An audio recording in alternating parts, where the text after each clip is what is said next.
Welcome to the Marshall News and Views show. I'm Elaine Conyers, and Glenn Olson, who is the city engineer, he's with us again. We've been just doing several shows in a row here.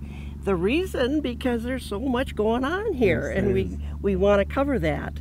And so we're back out at the baseball fields here at the athletic center, regional athletic center here out by the high school. And this has really come along. I see they've put up the lights. You know, it really is coming along. It looks like it's going slow, and it is. It's multiple contractors coming in. We have different contractors for different things. But now, if you look at the field itself, they're starting to take shape. We have the infields graded out.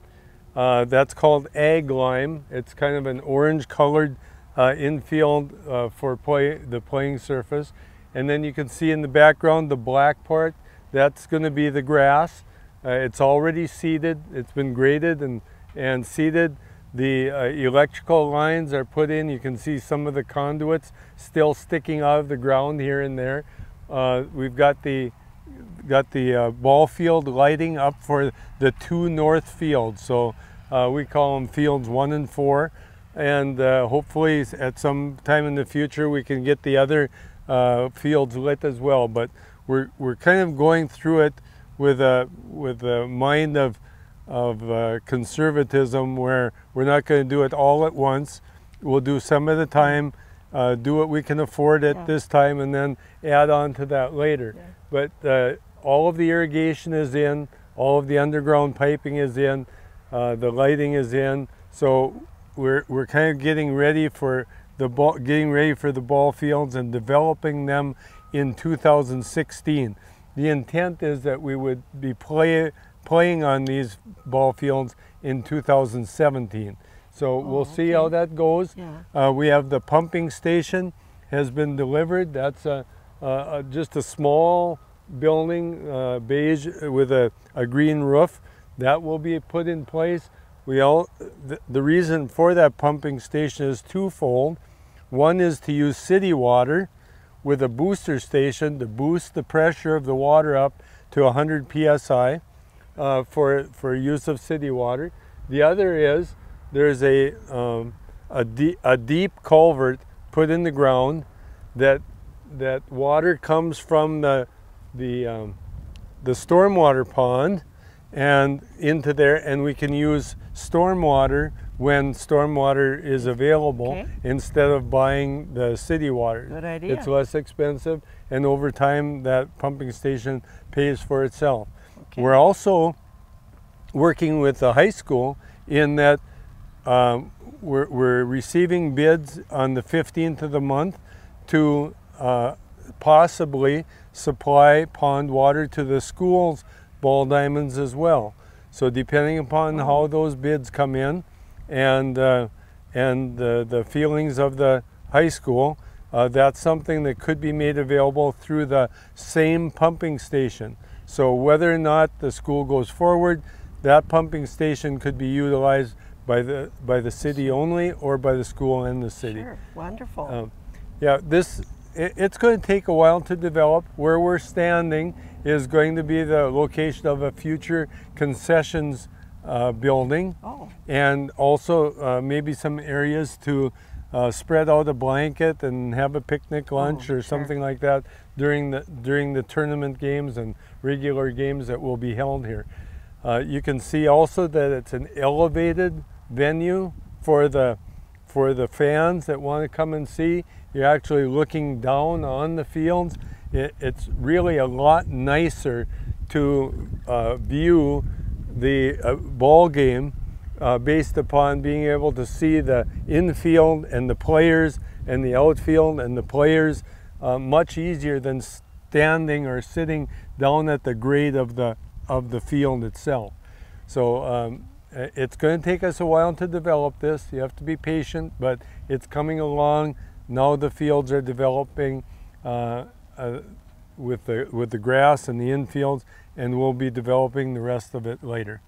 Well, a lot of planning went into this, and the idea that you came up with there, that it's nicer to be height and looking down on the field. We've never ever had that, No. really. And it's kind of like going to a game where you have a big bunch of seating there elevated, like going to a Twins game. Oh, I mean, sure. you're elevated That's above right. the field Yeah. in there. This is just using the natural ground, Sure. and we'll have some bleachers as well. But everyone that comes to the facility will be able to come up here and be above the players. Well, it looks very, very nice. Oh. It's a little weedy right now, but that's, you have to get through that, and we'll be making it look nice. Oh, good, real good. All right. Okay, now we're over on 8th Street. Lots of stuff, noise behind us. Tell me about that. Okay, well, 8th Street is a total reconstruction project, including the storm sewer and sanitary sewer, water mains, street, curb and gutter, sidewalks. So it's a big job, lots of different subcontractors to do the work. It's also not only A Street, but Redwood Street as well. And as you know, the Redwood Street portion of the project dead ends into the river. We have stormwater piping that goes from this project, as well as an area east of this project, all the way to the river. So we had to make the storm sewer sizes larger to accommodate the design storms that we use today. Yeah. So hopefully there'll be less backups in that line. Not saying that a big rain like they had out east won't flood the street. It's only designed for a certain flood event, but it should significantly increase the capacity of the storm sewer system to get the water off the streets. Okay. You can see that we've got in the background here, they're starting to pour the sidewalks. They wanted to get all those done before they started on the curb and gutter work. Oh. And so A Street itself has got all the utilities in it. They're working on Redwood Street now to bring the storm sewer from the river up to the intersection with A Street. And so that should be complete this week. The sidewalk should be complete this week, and we should be able to start on the curb and gutter work then it starts taking shape. When you can see where the road is, and that's confined by the curb and gutter section. So right now we call it kind of a war zone where everything is kind of removed and taken out, and we haven't had too many rains that slowed the contractor down, but there's just a lot of work to do, a lot of coordination to do. We will want to thank all the people that live along here for their cooperation and patience. They've been real patient with the project, because it's so difficult to replace everything on the street. But once it's done, at least all the public infrastructure work will be brought up to date. And you know, I don't know if you have the history behind this area, but this was one of the first areas that was done. Exactly. Park and Park Avenue and High Street were the very first, and then Marshall started expanding this way too, as well as other ways. So you know, this has been here for a long time. It was time for replacement. You know, the water mains were deteriorating. They were cast iron or ductile iron, and the soils in this area are not good for metal pipes. All of our piping now that we replace with either a plastic pipe, or in the case of the storm sewer that you see here, a concrete pipe. Sometimes we use plastic pipe, but you'll see that we never use metal pipes in the soils that we have here. They just don't last. Right. But you know, just don't last. They're 50 years old. That's too, you know. So they lasted a good long time. Well, I could say over in that other area just across from us, that was 1894. So this probably was maybe 1896. Or early 1900s. Now it's 2000s. So we certainly got good use out of the infrastructure that was there. The pipes that we're putting in now will last well beyond my lifetime. So that's it's a expensive project to do. It's inconvenient, but it's something that we have to do for the long-term solutions for the city. Exactly. You can see in the background here now they're pouring the sidewalks. We wanted to mention that a little bit. What we tried to do on the sidewalk installation too was not to destroy any more trees than we absolutely had to. There was also a section on the west side of A Street from Marshall to Redwood that the council decided not to install new sidewalks. We have them on one side, and those are the kinds of things that the council does in cooperation with the property owners and see what the wishes were at the time.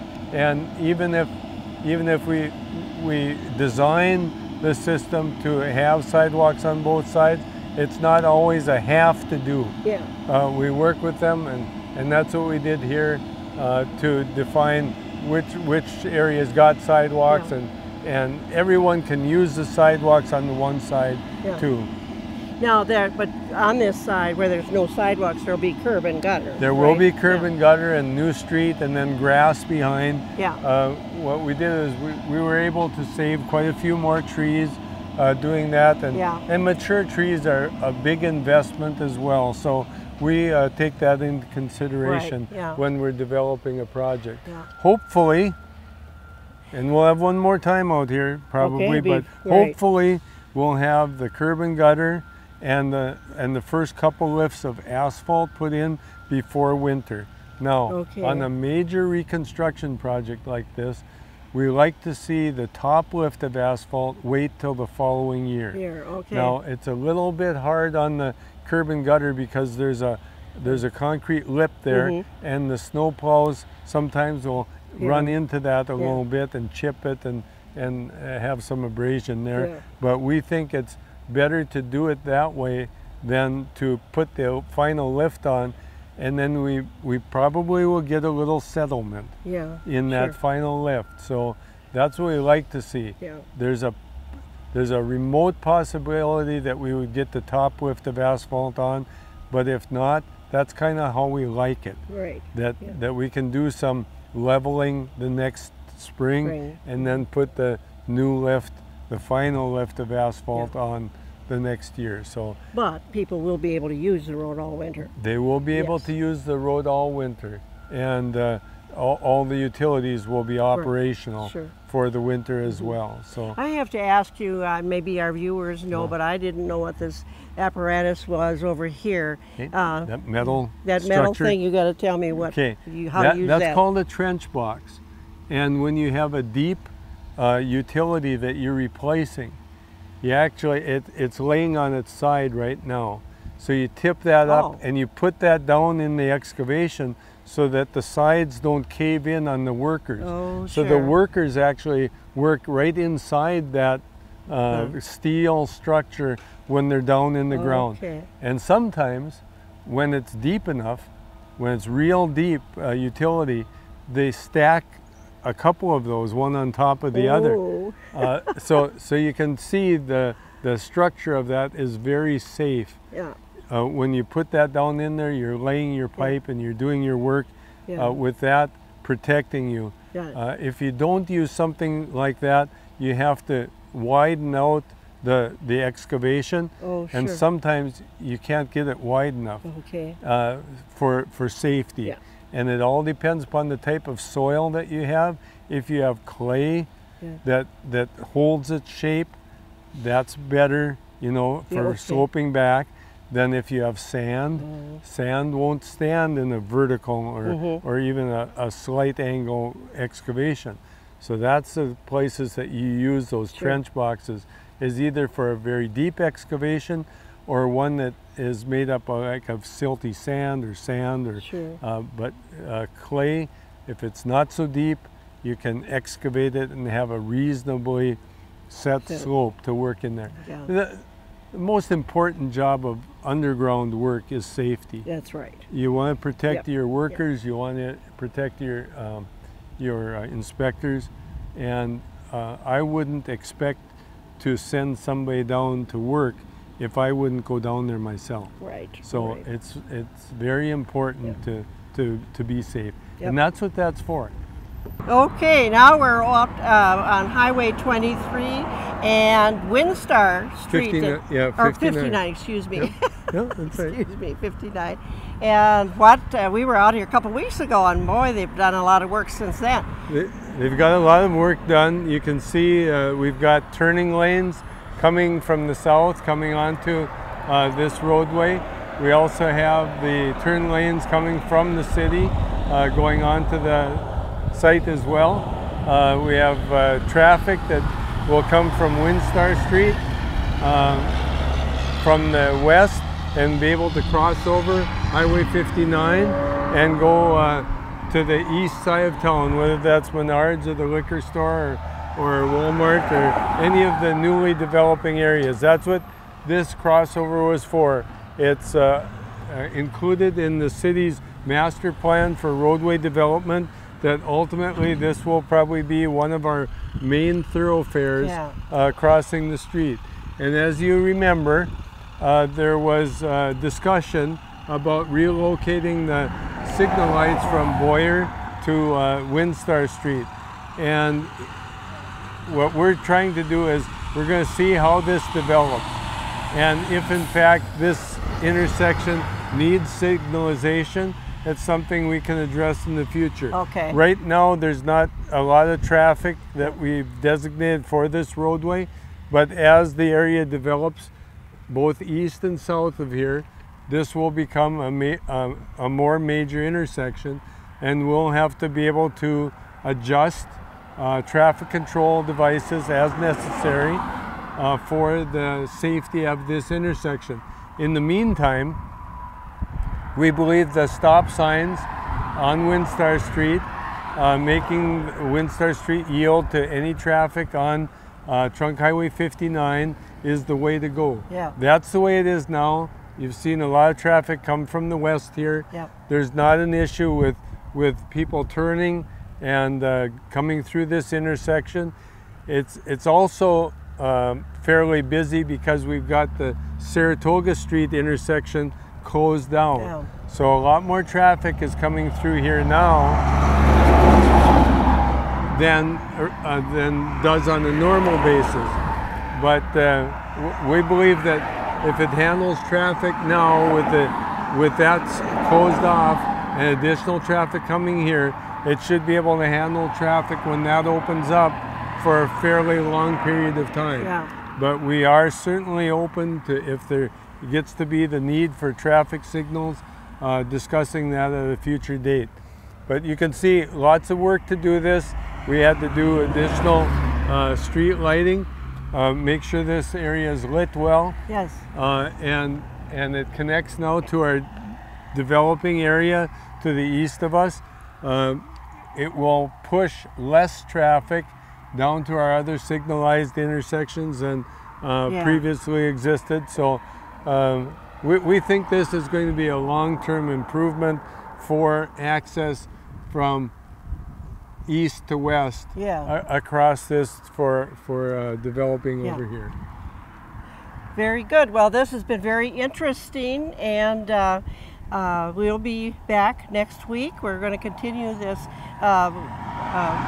coming out and seeing all the construction that is going on. So, and hopefully we would expect this to be open to traffic sometime in the month of October. Oh, really? Yeah, so sometime this month this should be open to traffic. Good. Still have quite a bit of work. You can see that we have some concrete work in these islands. Yeah. And there's actually a crosswalk that goes here too, because it is a bike path area that connects each side of the highway. We'll have to do some special signing for that. So still quite a bit of work, but it's getting ready for winter. Good, very good. Thank you so much. We'll see you next week. See you next week.